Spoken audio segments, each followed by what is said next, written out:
Entonces vamos a ver, ya puse el tema de grabación, es correcto, vamos de nuevo a grabar el video y avanzamos en el tema. Vamos a ver, ahí estoy tratando de organizar el audio. Puede ser que tenga otro abierta. Aquí ya vamos organizando. Ahí me vas diciendo cómo va cuadrando el sonido. A ver, Carlos, ¿me confirmas? Ah, bueno, Jesús escucha bien, Carlos también. Bueno, muy bien. Bueno, la conducta de entrada de alguna manera ya la habíamos abordado y lo que pretendía mirar ahí es que definitivamente tenemos siempre dos posibilidades, una paramétrica y otra que no. En el uno es ANOVA como tal y en la otra toma nombres de personas, pero generalmente también se conoce ANOVA paramétrico y ANOVA no paramétrico. Pues bien, decía que el señor que impulsó, que trabajó esta prueba, y de verdad que no lo tenía claro, fue hasta Premio Nobel de Economía en el 76 y realmente su muerte es más bien reciente. Sin embargo, hizo muchos aportes a la parte estadístico. No, en lo absoluto. Yo tengo muy buena melena, muy buen pelito tengo. Y me crece a menos. Ahí se ve en la fotico también. Bien, ahora veamos al menos una pantalla de otras pruebas que sirven para K variables relacionadas. Recordando que relacionadas son aquellas que son dependientes. Por su forma, el diseño experimental se organizaría así, o las variables que necesitamos trabajar, de hecho, se perciben o se analizan como que tengan esa relación. Pues bien, las que se tienen, incluso el mismo software, está la prueba de Friedman, la que vamos a trabajar ya, la prueba de Kendall, que les dije ahí leer para que tengamos insumos pues, para la próxima semana, la prueba de Cochrane, también les digo leer. Y seguramente podré enviarles algún documento, pero no es solo eso el objetivo del dejar la próxima sesión para de hoy en 8, sino repasar más lo anterior. O sea, lo que prima es que tengan claridad de lo que se ha visto. Si ya tienen oportunidad de avanzar en otras lecturas, pues muy bien, pero la prioridad es que se tenga completa claridad sobre las pruebas ya vistas, como son la de Mann-Whitney, Wilcoxon y estas dos últimas de Kruskal y Friedman. Ese es el objetivo fundamental. Muy bien, aquí volvemos a mencionar al señor Friedman. Sabemos que es una prueba donde se va a tener categorías en una variable. Se seleccionan n grupos de k elementos, es lo que está diciendo ahí en la diapositiva. ¿Cierto? Y se habla de una extensión de la prueba de Wilcoxon, pero más en el término de que Wilcoxon es muestras relacionadas para dos muestras, este ya sería para más de dos. ¿Sí? Prueba de Friedman. Hay otras características generales. Me parece decir que no haya abierto la última, me parece, pero bueno, dejémosla aquí. Donde tenemos lo ya mencionado, sirve para más de dos variables, permite comparar variables cuantitativas u ordinales, las mismas características de las otras. Lo que nos ha cambiado hasta ahora es el número de muestras en lo general, de resto siempre son mínimo ordinales. Eso es importante tenerlo en cuenta, porque las otras que nos faltan por ver pueden ya utilizarse para escalas de medición nominales. Bien, también funciona con rangos. Es la misma mecánica, pero vamos a observar en esta que tiene la manera de calcular los rangos, pues obviamente es diferente. Otras características, pues ya también es usual, no se establecen los supuestos. Ahora, el tema cuando las muestras son pequeñas invita a que trabajemos más con estas no paramétricas. Sin embargo, también se ha venido detectando que en muchos casos con muestras pequeñas podría darnos pues la prueba de que sean normales. Y en caso de que eso suceda, creo que sigue primando pues es más fuerte las paramétricas. Sin embargo, también hay una especie de de tendencia de que lo que obtenemos en una generalmente nos va a dar resultados en la otra, sobre todo cuando son muy evidentes la conclusión que se llegue. Cuando yo digo muy evidente es cuando está muy lejos del famoso límite del 0,5, o sea, bien sea para el 0 o bien sea un valor muy grande, hablando del nivel de significación. ¿Sí? Bien, dentro de estas características también se tienen los pasos. Uno puede generalizarlos a los que ya hemos visto, sin embargo, hay otros esquemas. Pero lo que sí es cierto es que por lo general siempre hablamos primero de las pruebas de hipótesis. No es solo esta la que vamos a encontrar, ¿sí? Se habla a veces en términos de los rangos, ¿sí? Pero en general podemos decir que la hipótesis nula es que las respuestas tienen la misma distribución o que las respuestas tienen la misma mediana, podría ser. Obviamente contra que al menos una, ya no digo que no la tienen, porque no son más de dos, entonces puede ser que al menos una de esas categorías de mi variable en estudio no cumpla o sea diferente de las demás. En otros, cuando son de dos muestras, uno dice, tienen la misma distribución contra que no la tienen. Pero aquí como obviamente son más de dos, entonces puede ser que solamente una, sea diferente. Entonces por eso decimos, al menos una de ellas es distinta. Ya el trabajo será averiguar, si llegamos a la alterna, cuál será la distinta. Ahora, decía que uno puede encontrar diversas formas de colocar las hipótesis. Otro que encontré pues es esta ya de los rangos, los R son rangos. R1 igual a R2 igual a RK. Y la otra sería que al menos un R es diferente, al menos un R y J. En unas con otras me gusta más la del texto, la anterior. Pero como uno puede observar documentos de diversas autorías y tener muchos textos, en fin, pues es bueno mirar que también se pueden colocar de otras maneras o de expresar la hipótesis. Lo cierto del caso es que la hipótesis siempre va y va a ser la igualdad contra que no. Hay igualdad en las distribuciones o parecidas contra que no. Ahora, podemos mirar cómo sería la estructura de los datos. Si son medidas repetidas, pues estoy hablando de medida 1, 2 y 3. Podrían ser temas muy diversos. Esperaría que alguien o todos pues me coloquen en el chat para cada caso cuál podría ser uno de aplicación.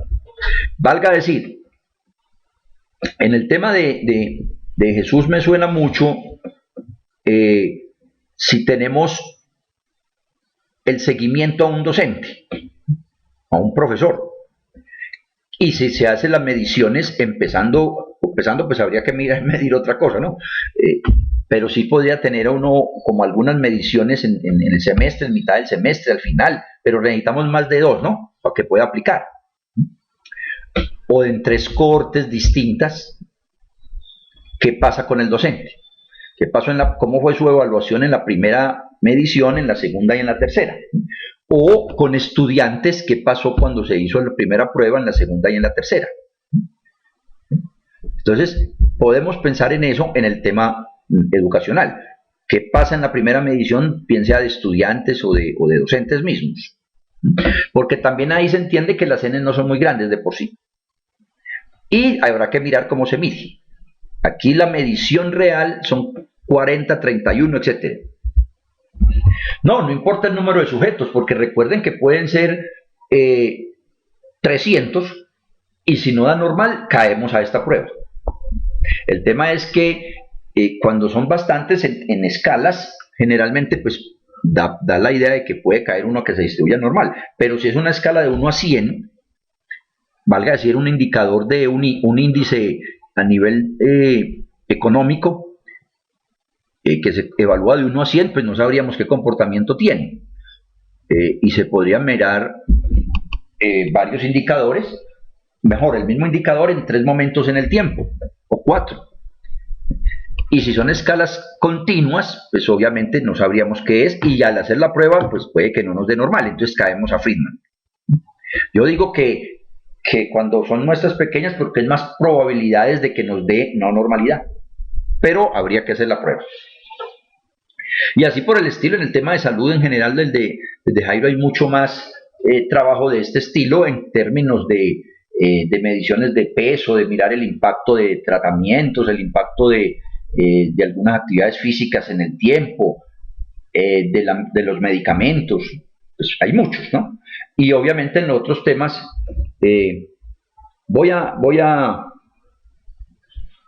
retomar tu interrogante, pero hablaba en lo general de dónde se podría aplicar, ¿cierto? En el tema financiero, pues también pues, existen siempre indicadores, el tema de las acciones, cómo se mueven, si van cambiando, y ahora tengo otro ejemplo más tratado de mirar ese punto, de cubrir un poquito todas las áreas del conocimiento que aquí tenemos. Ahora, ¿qué pasa con ya la parte operativa de la prueba?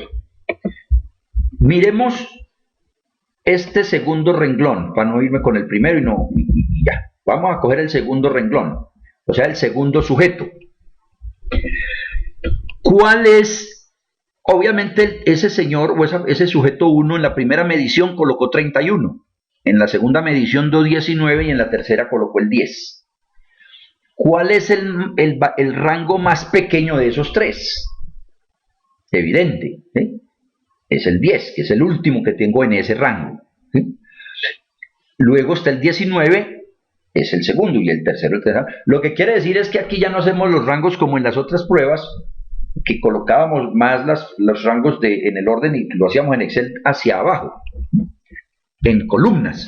Mirábamos cuál era el menor valor, el segundo menor, el tercero menor, etcétera, y con eso ya trabajábamos. Aquí lo que se hace en los rangos es por filas. 10 es el puntaje que le dio a la persona o lo que estemos midiendo. Como 19 también lo es, pero en la segunda medición. Por lo tanto, lo único que estamos cambiando aquí, o lo que cambia la técnica, es que los rangos se colocan es por filas, no por columnas. Entonces, miremos intuitivamente, de manera intuitiva. Si en la segunda medición, siempre estuviera el 1, pues evidentemente en esa medición siempre hubo menor valoración, ¿cierto? Y probablemente entonces hay diferencia en esas distribuciones. Pero que lo que se trata de mirar es entonces cuáles son los rangos por cada una de las medidas. Aquí hay rango 1, rango 2, voy a darle a lupita al menos para alejarlo. Se ordenan los puntajes de cada hilera de 1 a K, K es el número de mediciones. Aquí tengo 1, 2, 3, y luego sumaría por columnas. O sea, el R1 es obviamente la suma de los rangos que le tocaron a esa medición. Y lo que estoy comparando son precisamente eso. Por lo tanto, si los rangos son parecidos, es porque hubo completa mezcla. Unas veces tuvo mayor valor el 2, otras veces el 1, etcétera, etcétera. Y no habría diferencia. Pero si esos rangos son muy distintos, entonces ya ahí seguramente sí va a marcar una distancia. Pero que capten entonces el tema de los rangos. No lo voy a hacer hoy en el Excel porque no amerita pues sumar 1, 2, 3. ¿Sí? Yo creo que ahí nos olvidábamos esa parte. Lo que se está haciendo entonces es reemplazar los datos de cada sujeto por su rango en cada fila. Valga decir, no se trabajó con el 10, que era el último, sino que se trabaja con el 1. No se trabaja con la medición exacta, sino que se trabaja con el rango al cual pertenece a esa celda. ¿Es claro o me hago entender hasta ahí? Por favor, me colocan el número correspondiente. Perfecto. Vamos a ver. Sigue, falta. Muy bien. Y ahora lo vamos a hacer, pues obviamente, también en otro ejemplo. Bueno, el otro detalle es que se trabaja también con la chi cuadrado. También se distribuye chi cuadrado y será un punto de referencia comparar la chi cuadrado con el valor calculado de los rangos, perdón, del que necesitamos. Y la fórmula, también ya diseñada por estos señores que la exploraron, etcétera, etcétera, es la que tenemos en pantalla, diseñada ya y validada, en fin, 12 constante en sus cálculos por n por k, etcétera, etcétera. Ahí está la formulita. Y recuerden que estos son los R's de los rangos. Eso sí nos tocará manual. Pero definitivamente las fórmulas se ven muy aburridoras, pero son supremamente sencillas en estos temas no paramétricos. Luego se miran las tablas de chi cuadrado para k menos 1 grados de libertad. Se determina la significancia y obviamente se llega a una conclusión. El esquema es idéntico entonces. Definimos hipótesis. El nivel de significancia usualmente es 0,5.